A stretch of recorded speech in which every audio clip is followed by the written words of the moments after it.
So Andre asked me today to talk about estuary restoration and the recent information results that state, tribal, and federal scientists have developed over the last year associated with our long-term monitoring out in the Skagit Delta and Estuary. My name is Mike LeMoine. I'm not so much recent Director of Research and Recovery at Skagit River System Cooperative. My predecessor was Eric Beaver, who's talked a lot in this forum. What I want to talk about today is kind of the shining light, the positive story of the estuary and how we are making some gains. I mainly just want to talk about the general trends that we're seeing. So I always want to go back to the beginning because there's, you write a document, it grows legs, it evolves, it becomes something different for different people. So I always like to try to go back to the beginning of the recovery plan because that's kind of our blueprint on how we try to achieve Chinook recovery in this basin. For Chinook salmon to complete their life cycle, they have different life history pathways. Salmon monitoring recovery plans is that we get very specific in what actions help what life history pathway. And specifically for the estuary, we've identified that Skagit Chinook have a high prevalence of this fry migrant that come in, leave the freshwater system within weeks, sometimes maybe a month, and come out of this estuary and rear, and they need this estuary habitat to rear. We also identified in the recovery plan that since the 1860s to at the time of the recovery plan, we lost approximately 80% of the estuarine habitat. Well, when you lose habitat, you lose tables like you all are sitting at today for things to eat at. If we had fewer tables here, people would have a less comfortable lunch. And that's what's happening with salmon out here, is that as we have a reduction in habitat, we then get kind of a capacity of fish that exist in the delta. We get less residence time and slower growth. And so I've given this presentation a few different times, previously in the Skagit Watershed Council meeting, I think in June, and with various groups. And what we see is that we expect with estuary restoration that we should see decreased densities, right? We don't all pack in on one table. Like if there's one table in the room and we all needed to sit there, that would be kind of challenging. In addition, we want to see with reduced densities, we should have more tables, more seats, more plates, more food, and thus we can grow and reside and have our conversations. And then, more importantly, we see a decrease in nearshore densities. My program and before me have worked really hard to try to measure and account for habitat change. That's hard. The Skagit Delta is big, as we all know. And aerial imagery is good, bad, and ugly, depending on what years you look at. But we try to go out the best we can to digitize the different habitat features and measure their change over time. And the first thing I want to say is that restoration has been a positive influencer and really the driver to net positive change on the landscape. So the actions of this group is leading to positive change in net habitat. That's key. It's not just restoration. If you lose in-kind habitat somewhere else, the fish doesn't go, oh, this is restoration habitat. This is the stuff we want. They just want habitat. And we are producing a positive net change there. But we are having some losses in areas that we lost natural process, like the big front. From the work that we've done, and I say the big we, when I say we, often my organization is viewed as kind of keepers of the data and the analysis, but I want to say that WDFW is involved, their state scientists are involved in this work, federal scientists from National Marine Fisheries Service are involved, and currently this work is being reviewed by, I think current count is somewhere around 112 reviewers. So it's being reviewed.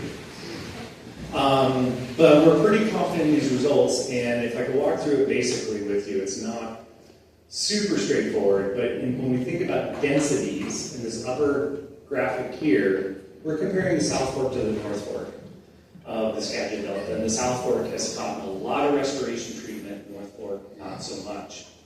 And so we're using the North Fork as our control and the South Fork as our restoration treatment. And we bend it by different years, and what we see is as we get more habitat, that's going to yellow in the right graphic there, we're getting lower densities. To us, this means that we have more tables at lunch, and we're not crowded at any one single table. In addition, if we were crowded, if you came in here and saw there was 2 tables and 50 people, you might want to go down and get tacos down the street, right? Salmon do the same thing. When you get too many fish in the system, then they go somewhere else. And where they go is to the near shore, to the bay, which we think, that aren't as productive, doesn't provide as much food and habitat opportunity for them. So as we add more habitat to the delta, we see fewer fish going to this near shore bay area. So they're staying here. We have enough tables. We had some awesome salmon that Mike Bartlett cooked up. I went out and thanked him. I've known him for a really long time. And so we stayed here, and they're staying in the delta. Federal partners have worked hard at expanding this out to look at how, the ultimate question, how does estuary restoration improve productivity, specifically juvenile to adult productivity? So this is smolt to adult productivity. And the challenge with this is that there's a whole thing out there called the Pacific Ocean, where lots of stuff and things happen. And in the Pacific Ocean, it's really hard to have account for all these mutual, combined effects across all these populations. So we had to hold all those things constant to measure the effect of restoration. And there's very smart people at NIMS who can do this type of work. Student Lunch is one of them. And we were able to isolate all those ocean effects to look at these basins and how estuarine habitat might be influencing smolt to adult survival. And we did this by modeling what we've done here in the Skagit with our habitat stats and trends. So we did the same mapping. Other people did the same mapping that we do here in the Skagit, that my program does, and looked at both the total footprint of habitat and then what we call the prime rearing area, which is just the tidal channels. Of these two metrics, the tidal channel seems to be closely associated to a smolt adult, so that's the one we used. And lo and behold, more tidal channels, the more prime rearing habitat that we get, the better SAR that we get, the more smolt to adult recruitment. Restoration's working. Restoration's meeting the expectations that we originally put in our recovery plan. It's doing the work.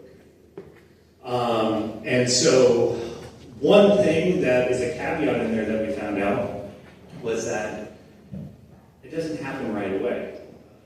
Just like our populations didn't decline right away. Salmon are fairly resilient, but they also need a little time to come back. And what we determined was there was a 6 to 8, but we have right now a 7-year lag after restoration that seemed to work with that effect with smolt and adult recruitment rates. So there's this expectation where we think once we build a project, it should be performing 100%. Most of you restoration practitioners know that's not the case. The land needs to heal after you go out there and reestablish it. And the fish also need a chance to respond to it. So it's working, it's just taking a little longer than we expect.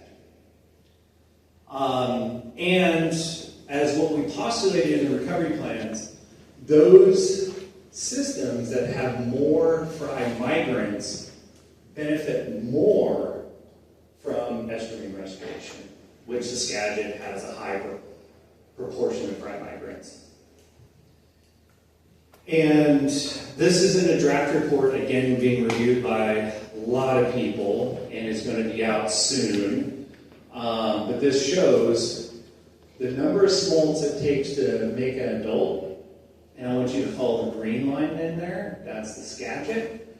And we go from somewhere about 300 or so smolts to make one adult, down to 200. You might go, hey, Mike, that's a downward trend. That seems bad. Actually, when you have fewer juveniles to make one adult, you're doing better.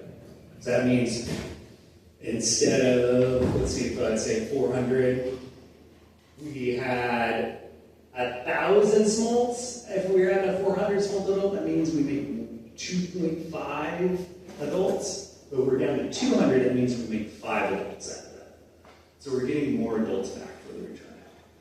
And that is, possibly what we're seeing in the escapement data that Jenny's showing, is that we're starting to see these little upticks in the fish, and we're thinking extra restorations helping that. So that's what I got to present.